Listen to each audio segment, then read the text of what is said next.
Salut, je m'appelle Chris et je suis un artiste. Et comme tout artiste, j'ai une vision claire. Disons que je vois les choses différemment. En tant que photographe, je communique principalement avec le monde et avec les gens autour de moi. Durant les dernières décennies, les appareils photo devinrent plus rapides, plus précis, meilleurs et plus sophistiqués. Et si je voulais revenir aux origines, à la simplicité de capturer un moment, de raconter une histoire avec une image, de dire un millier de mots avec une photo.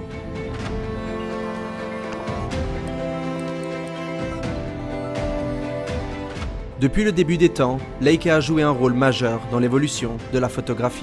Ils nous ont donné des outils merveilleux qui nous ont permis d'immortaliser l'histoire, de capturer le bonheur, la tristesse, la joie. Et ils sont restés fidèles à leur vision depuis le tout premier jour.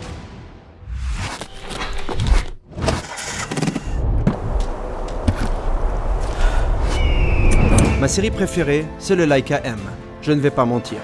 C'est un outil qui te fait penser, qui fait de toi un meilleur photographe, qui te donne la possibilité de faire la différence. Et aujourd'hui, la tradition continue. Leica M n'a jamais été aussi prêt pour les aventures, les voyages, la vie de tous les jours, les paysages, la ville, la nature et surtout pour raconter une histoire, ton histoire. Voici le Leica M11. Ils ont pris l'âme de la série M qui fut perfectionnée à travers le temps et ils ont créé un chef-d'œuvre. C'est un ami qui sera toujours là, peu importe où tu vas ou ce que tu fais. Es-tu prêt à relever le défi ? Hello, j'espère que tu vas bien. Bienvenue ou revenu sur ma chaîne. Aujourd'hui, c'est une vidéo très spéciale. C'est d'ailleurs pour ça que j'ai ce sourire sur mon visage. C'est parce que je vais te parler du Leica M11 que j'ai eu la chance de recevoir en avant-première avant sa sortie par Leica Suisse. Je les remercie d'ailleurs beaucoup. J'ai pu tester toutes les nouvelles fonctions, toutes les choses incroyables qu'ils ont amenées dans ce nouveau petit boîtier. Je vais t'en dire plus d'ici quelques secondes, donc installe-toi confortablement et on va découvrir ça ensemble. C'est parti.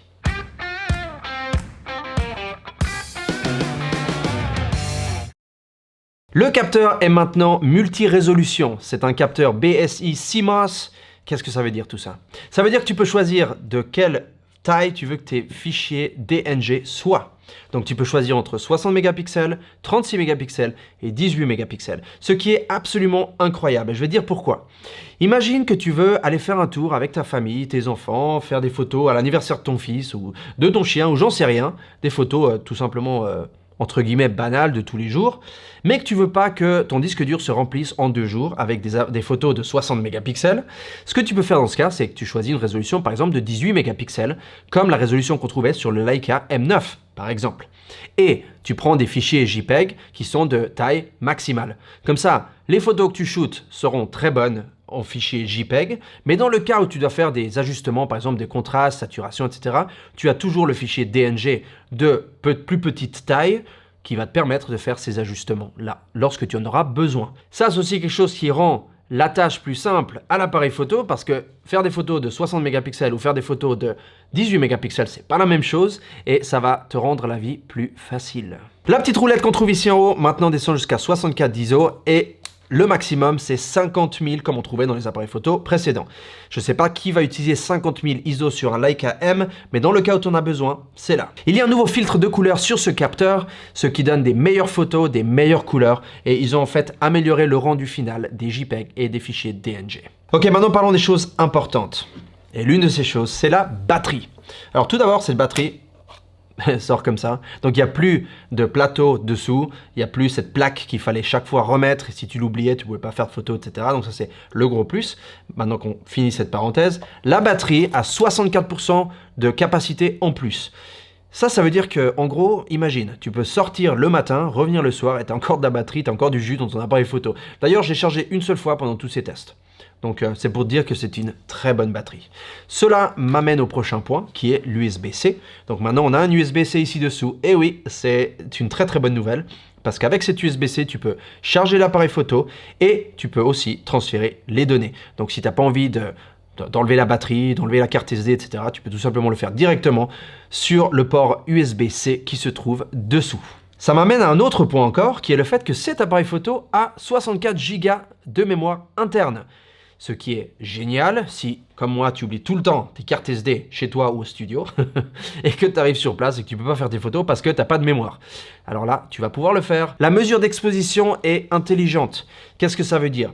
Ça veut dire que quand tu as une scène qui a beaucoup de contraste, donc beaucoup de lumière haute et de lumière basse, d'ombre, il va analyser en fait chaque partie ou des petites parties de cette image et il va te donner la meilleure lecture de l'exposition qui se trouvait dans cette scène.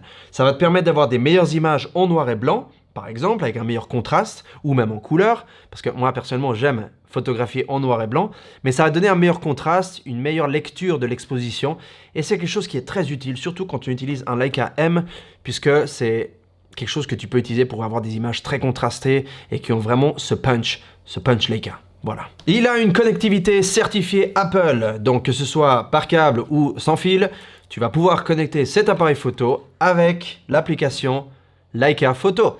Ce qui est absolument fantastique, sauf que j'ai pas pu le faire au moment de cet enregistrement parce que il est pas encore sorti.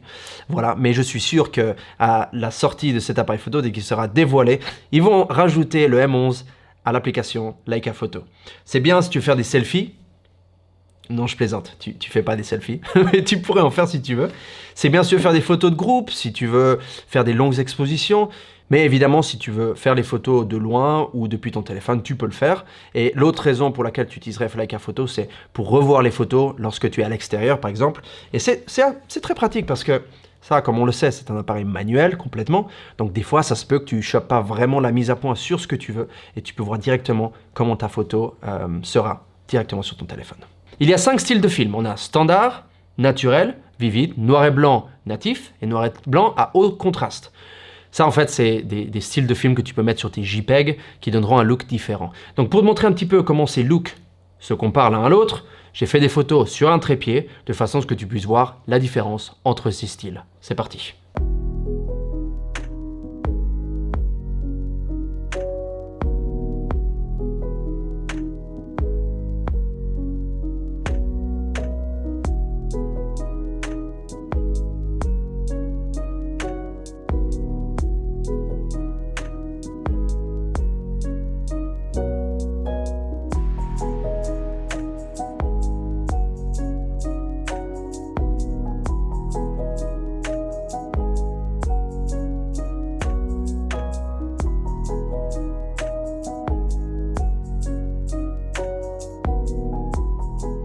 Tu peux modifier la saturation, le contraste et la netteté de ces filtres de film directement dans le boîtier. Ce qui est bien si tu veux rajouter du contraste, enlever un peu de saturation, etc.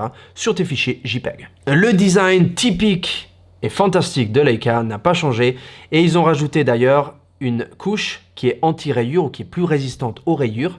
Alors je dis pas que j'aime pas du tout les rayures parce que ça rajoute du charme, ça rajoute un petit peu de caractère à ton appareil photo, mais il sera un peu plus résistant, ce qui n'est pas une mauvaise chose. L'écran à l'arrière est un petit peu plus net, un peu plus clair, et en effet, c'est vrai, j'ai remarqué, il ressemble beaucoup à l'écran du SL2 et du Q2, ils sont très similaires, c'est très net, on dirait presque une feuille de papier imprimée sur l'écran à l'arrière, et c'est pratique parce qu'il y a les mêmes options de menu rapide qu'on trouve sur les deux appareils photo que je viens de citer.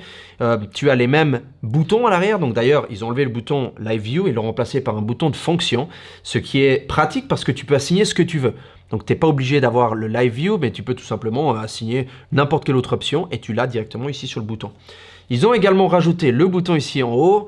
Je dis rajouter, mais en fait, ils l'ont remis parce qu'il était, si tu te souviens peut-être, dans le Leica M240, il y avait la fonction pour enregistrement vidéo. C'était un petit bouton pareil. Mais maintenant, c'est un bouton que tu peux personnaliser comme bon te semble et mettre l'option qu'il te plaît. Voilà, donc ça a été des gros changements qui ont été faits sur ce boîtier. J'ai demandé à Leica Suisse de m'envoyer le Summicron 35 mm avec ce boîtier qui est mon objectif, ma focale préférée pour la photographie de rue. Pour terminer, qu'est-ce que je pense de ce Leica M11? Je pense qu'il est parfait. Il est génial. Et tu peux me dire ce que tu veux, tu peux me dire « Ouais, mais c'est le dernier, évidemment.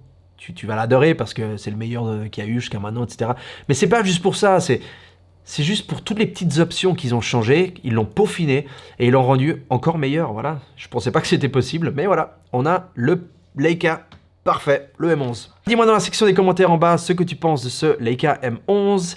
Oublie pas de t'abonner pour ne rater aucune de mes futures vidéos qui vont être géniales. Et je te retrouve dans la prochaine. Continue à faire de très belles photos.